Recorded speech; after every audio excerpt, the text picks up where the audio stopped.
Hello everyone, you are watching at Plus Home Twitter, and in this session of Indian Polity and Constitution, we will study Article 169. तो शुरू करते हैं बिना किसी देरी के।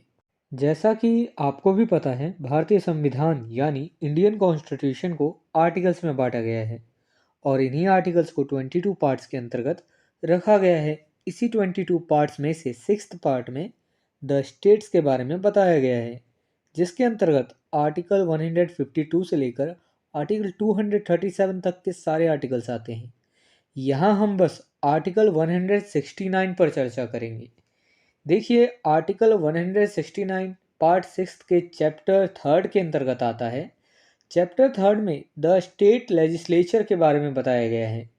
यहाँ मैं पहले कंटेंट को इंग्लिश में रीड करूँगा, फिर उसकी मीनिंग आपको हिंदी में समझाऊँगा ताकि आपको कंसेप्ट ज़्यादा से ज़्यादा समझ आ सके।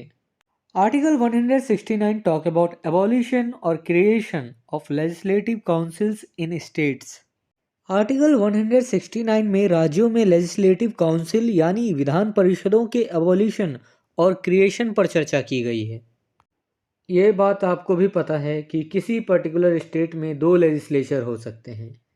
पहला लेजिस्लेटिव काउंसिल, दूसरा legislative assembly.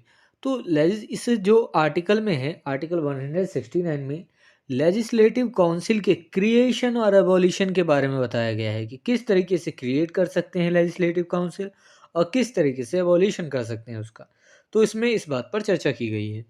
Article 169 clause first, notwithstanding anything in Article 168, Parliament may by law provide for the abolition of the Legislative Council of a state having such a council or for the creation of such a council in a state having no such council, if the Legislative Assembly of the state passes a resolution to that effect by a majority of the total membership of the Assembly and by a majority of not less than 2/3 of the members of the Assembly present and voting।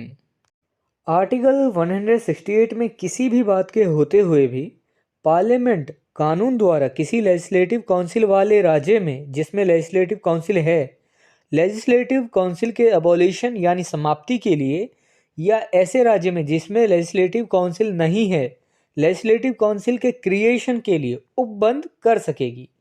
लेकिन यह तभी हो सकता है यदि उस राज्य के लेजिस्लेटिव असेंबली ने इस आशय का संकल्प यानी रेजोल्यूशन लेजिस्लेटिव असेंबली की कुल सदस्य संख्या के मेजॉरिटी द्वारा तथा उपस्थित और वोट देने वाले सदस्यों की संख्या के कम से कम 2/3 बहुमत से द्वारा पास कर दिया है। अब इसे आप बड़े ही आसान शब्दों में समझिए। कुछ ऐसा इसमें कहा गया है कि अगर किसी स्टेट में लेजिस्लेटिव काउंसिल है तो उसे ख़त्म भी किया जा सकता है, मतलब उस लेजिस्लेटिव काउंसिल को हटाया जा सकता है। और किसी स्टेट में अगर लेजिस्लेटिव काउंसिल नहीं है, यदि विधान परिषद नहीं है किसी स्टेट में, तो वहाँ क्रिएट भी किया जा सकता है, मतलब ख़त्म भी किया जा सकता है और क्रिएट दोनों किया जा सकता है। और यह कैसे किया जा सकता है?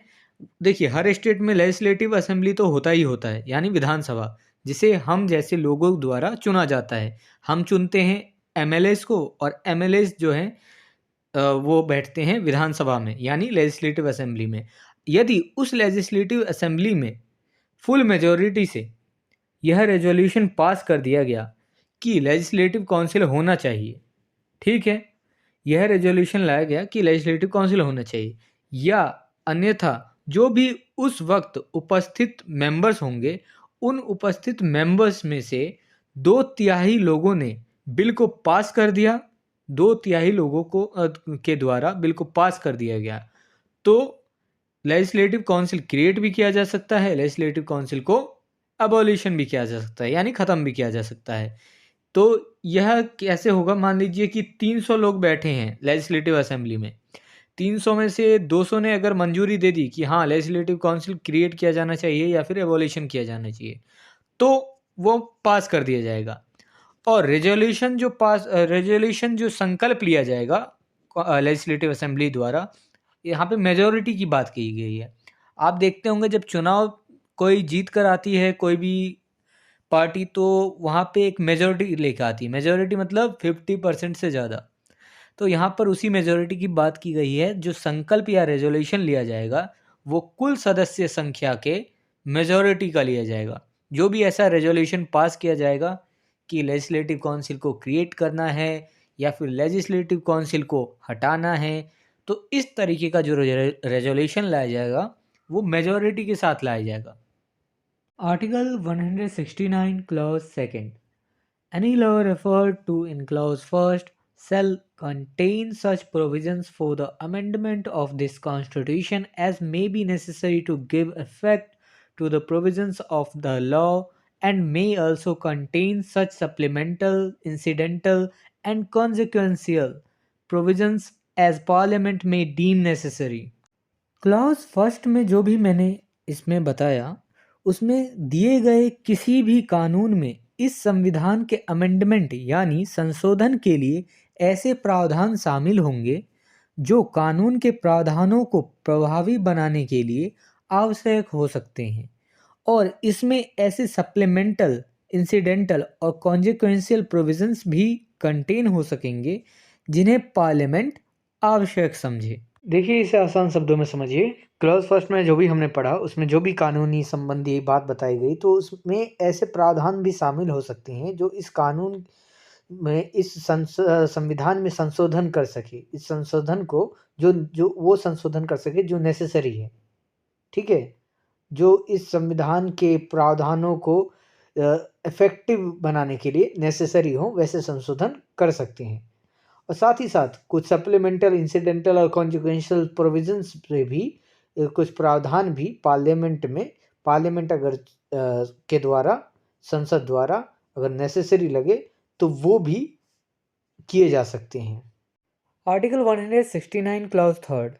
No such law as aforesaid shall be deemed to be an amendment of this constitution for the purposes of Article 368। देखिए, क्लॉज सेकंड में इस आर्टिकल में जो भी बताया गया उस प्रकार की कोई भी कानून का आर्टिकल 368 के प्रयोजनों के लिए इस संविधान का संशोधन नहीं समझा जाएगा। जो भी आर्टिकल 169 में क्लॉज सेकंड में बताया गया है कि संशोधन कर दिया जाएगा, अमेंडमेंट कर दिया जाएगा, जिस तरीके का अमेंडमेंट कर दिया जाएगा उस तरीके का अगर पार्लियामेंट चाहे, लेकिन जो भी अमेंडमेंट किया जाएगा, ठीक है, वो आर्टिकल 368 के द्वारा अमेंडमेंट नहीं समझा जाएगा। वो माना जाएगा कि अमेंडमेंट कर दिया, संशोधन कुछ कर दिया, अपनी मर्जी से कर दिया, उस पार्लियामेंट को लगा कि अमेंडमेंट करना चाहिए तो कुछ संशोधन करना चाहिए तो कर दिया, लेकिन ऐसा नहीं माना जाएगा कि वह आर्टिकल 368 के तहत किया गया है। If this video is helpful for you, then please like and share this video, and if you want see some more these type of videos, then subscribe the channel and click the bell icon and select the all option for upcoming videos. And I hope you have a great experience by watching the Ad Plus Home Tutor.